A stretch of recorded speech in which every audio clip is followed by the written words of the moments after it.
Здравейте, приятели! Днес пак имах слука на сум 1,5 метра.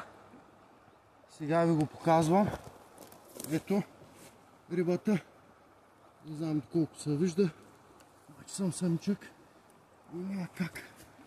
Е така. Горе-долу. И това е рибичката.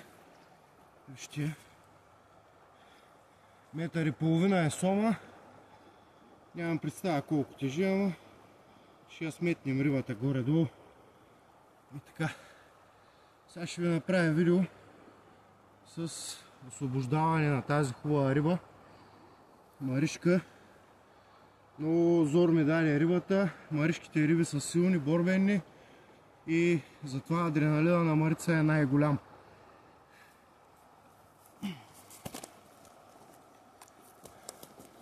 Така пак, горе-долу като големина. Не знам докъде се вижда лъвецата, докъде кое, но важна е тръпката.